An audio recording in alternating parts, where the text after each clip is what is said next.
Encre d'histoire, Plume et Voix, Alban de Maigret.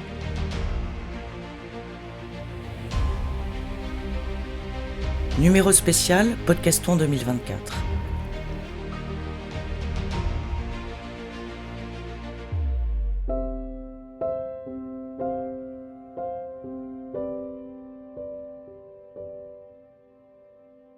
À semaine spéciale, épisode spécial.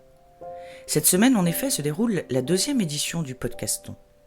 Le Podcaston, c'est un événement mondial qui mobilise 450 podcasteurs francophones, dédiant chacun un épisode à une association caritative de son choix.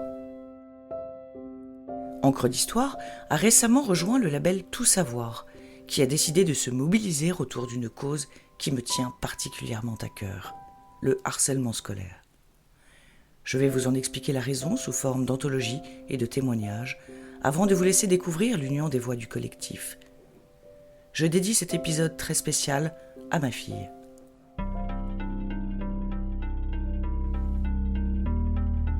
Les illustrations littéraires sur le harcèlement scolaire sont nombreuses.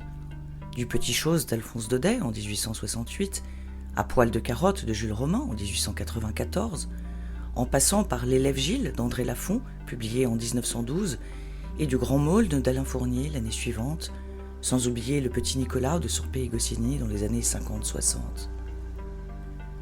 Qui ne se souvient du poème de Jacques Prévert, Le Cancre ?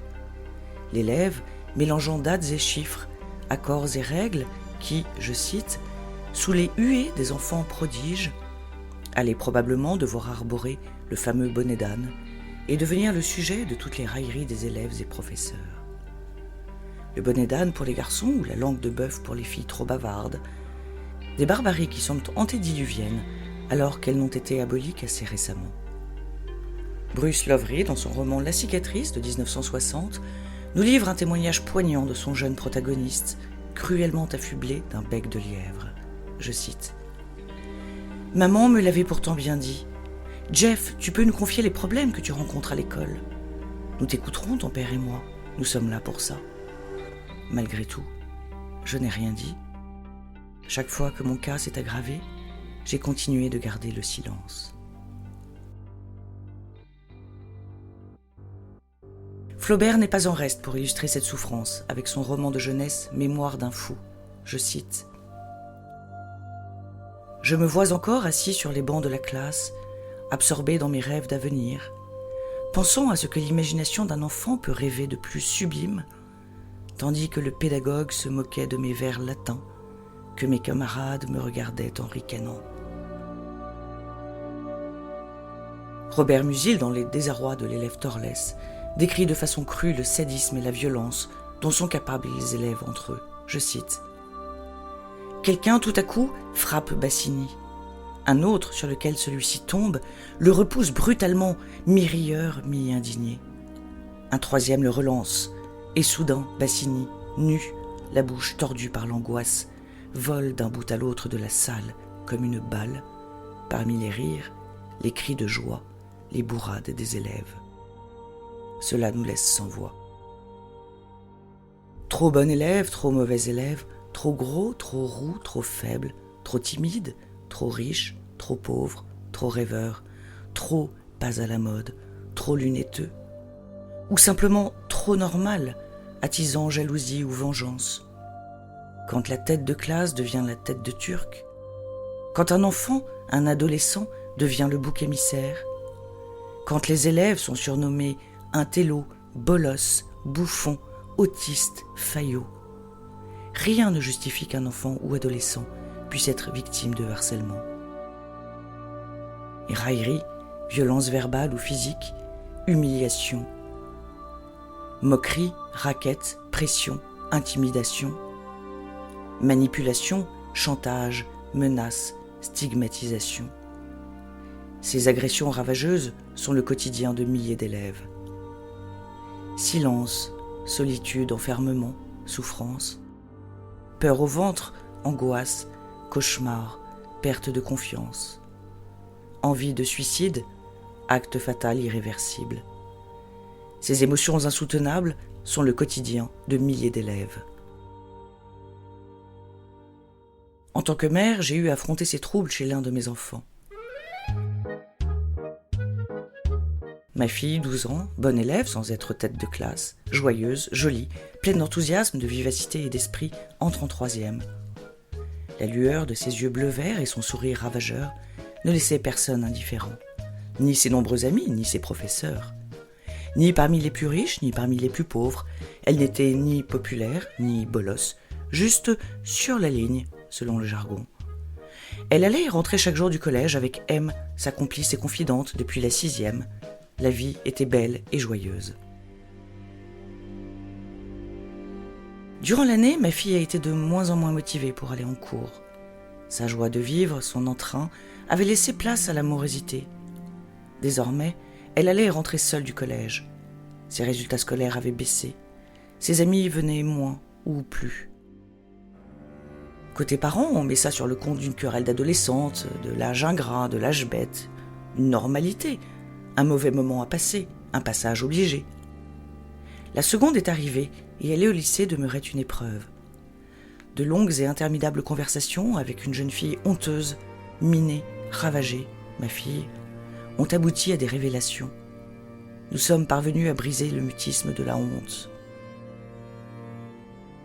Tu ne sers à rien, tu es une erreur, tu es inutile, tu n'es qu'une merde, je vais te détruire.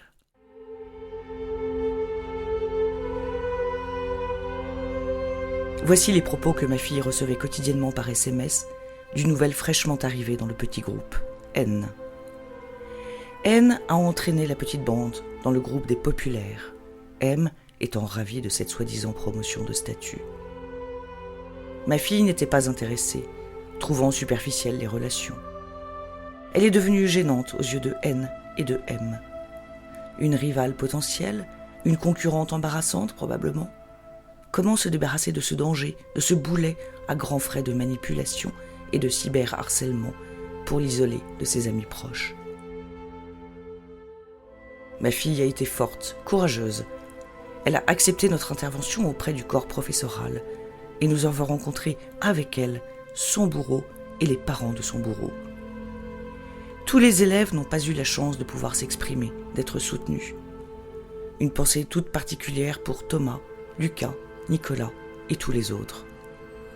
Parce qu'il faut que cela cesse, je vous laisse désormais écouter ce texte du label Tout Savoir. Pourvu que la force du collectif permette de faire bouger les lignes, car ensemble, nous sommes plus forts.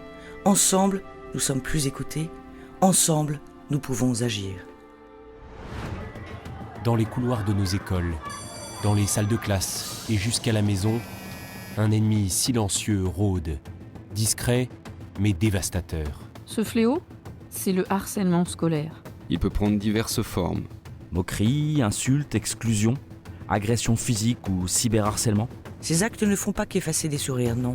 Ils brisent des rêves et détruisent des vies. Les enfants et adolescents cibles de moqueries et d'agressions portent en eux une souffrance, souvent difficile à repérer, parfois même invisible. Et pourtant, cette souffrance pèse très lourd sur leurs jeunes épaules. Face à ce fléau, le silence est notre pire ennemi.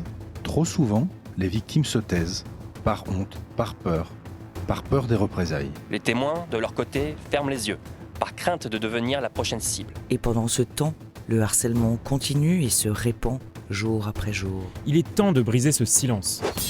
Il est temps de parler, d'écouter et d'agir. Si vous êtes témoin de harcèlement, ne détournez pas le regard. Si vous êtes victime de harcèlement, sachez que vous n'êtes pas seul. Parlez-en à un adulte en qui vous avez confiance. Un enseignant, un CPE, un assistant d'éducation. Tout autre adulte du collège ou du lycée, ou encore un membre de votre famille. Il existe aussi des associations qui luttent contre le harcèlement. e-Enfance d'abord, avec son numéro gratuit, ouvert de 9h à 23h, le 30-18. Il y a aussi Parle, je t'écoute. Association Plus Fort. Les outsiders. Onde bleue. Ou encore Biker contre le harcèlement. Tout le monde peut agir contre le harcèlement. Il faut aussi être à l'écoute. Il ne faut jamais minimiser la parole des victimes.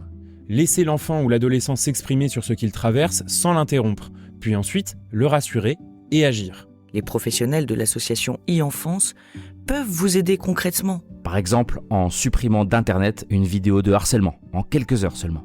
Ensemble, Nous pouvons faire de nos écoles des lieux de sécurité, de respect et d'apprentissage pour tous. Ensemble, brisons le silence. Ensemble, mettons fin au harcèlement. Ensemble, construisons un avenir où chaque enfant peut apprendre et grandir sans avoir peur.